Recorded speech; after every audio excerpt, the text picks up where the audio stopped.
The return of the player. After the dramatic events of Season 2, Gi-hun dyes his hair back to black, adopts a fake identity, and disappears from the public eye.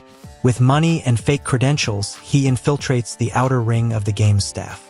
Posing as a low-ranking transport officer, he works silently, gathering intel about the game's internal operations while still haunted by the trauma of past events.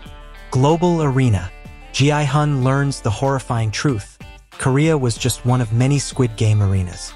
The frontman oversees the Korean division, while other masked figures operate similar games in the US, France, Russia, and Saudi Arabia. Each country has its own style of games, but all serve the same elite VIP audience. Gi-hun realizes he must bring down the entire global network, not just the Korean branch.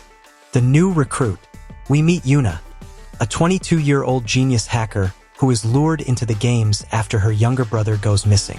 She is told that playing and winning is her only chance to see him again. Her introduction to the game is cold and brutal, but she quickly proves resourceful and observant. Yuna suspects the games have layers of digital vulnerability and begins mentally mapping the system. The new recruit. We meet Yuna, a 22-year-old genius hacker who is lured into the games after her younger brother goes missing. She is told that playing and winning is her only chance to see him again. Her introduction to the game is cold and brutal, but she quickly proves resourceful and observant. Yuna suspects the games have layers of digital vulnerability and begins mentally mapping the system. The Grand Council. A rare summit of VIPs is held at a remote Swiss castle. They wear golden animal masks and speak in multiple languages. A flamboyant new VIP, the composer, proposes the first-ever cross-continental death match.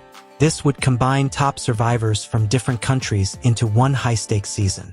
The council votes in favor, calling it Squid Game, Omega Series. The frontman's doubt.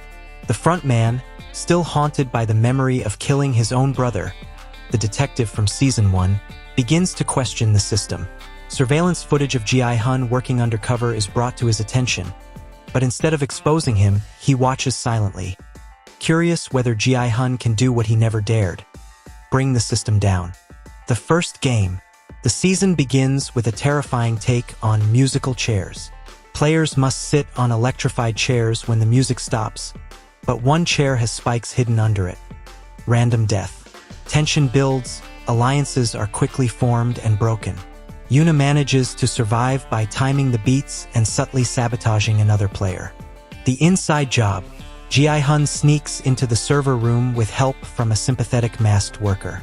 He plants miniature recording devices in key areas of the game floor.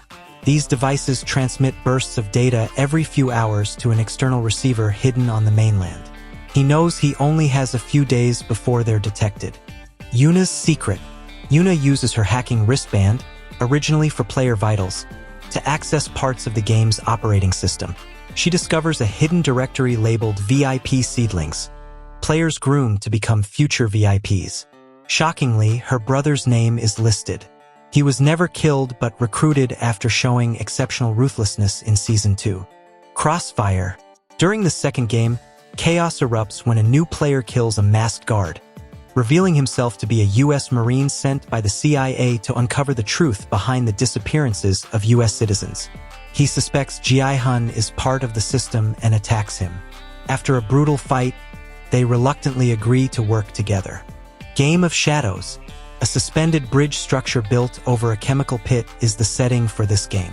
Players must cross unstable panels with some tiles rigged to collapse. Yuna nearly dies but deciphers the pattern based on reflections. Only 12 players survive. A child participant jumps to save another, causing moral outrage among some guards. The Betrayal. Journalist Kang Dae-won is captured after his IP is traced. Under duress, he confesses Gi-hun's true identity. The post logs and streaming devices are located. As punishment, Dae-won is forced into the next game as a player, broadcast as a special event for the VIP's enjoyment. Escape attempt. Gi-hun and Yuna orchestrate an escape with a few players through an abandoned ventilation tunnel. Just meters from freedom, the front man appears with armed guards, blocking the exit. Instead of executing them, he lets them live, but warns Gi-hun, "You're not ready to lead yet." The Red Room. Gi-hun is taken to a secret chamber filled with retired winners, now living in quiet luxury as pawns. The VIP council offers him a golden mask and a seat at the table, suggesting he could change the game from within. Gi-hun plays along, hoping to gain access to their inner systems. Yuna rises. Yuna uses her wristband to shut down surveillance during the fourth game. With limited time, she exposes the wiring of the arena and causes an intentional failure. The game halts for an hour. Players see the truth. Their pain is entertainment. Some guards begin to rebel, siding with the players. The truth broadcast. One of Gi-hun's remaining data devices finally transmits a full 7-minute video to a hacker forum. Faces of VIPs, player abuse, child involvement, and bloodshed go viral. Global panic ensues. Governments begin tracking down the identities of the masked elite. But the feed is cut, traced back to the island. Uprising. A full-scale rebellion begins within the facility. Staff members burn their uniforms. Some join the players. Others are massacred by loyalist guards. A young guard sacrifices himself to save Yuna. Explosives planted by the Marine go off, destroying the armory and server room. Mask off. In the chaos, the front man calls a final meeting of surviving VIPs and unmasked staff. In a shocking move, he removes his mask before players and guards and announces, "This game ends now." He walks into the flames of the burning hall. His fate is left ambiguous. Final game. The choice. Yuna and Gi-hun are forced into one last game. The choice.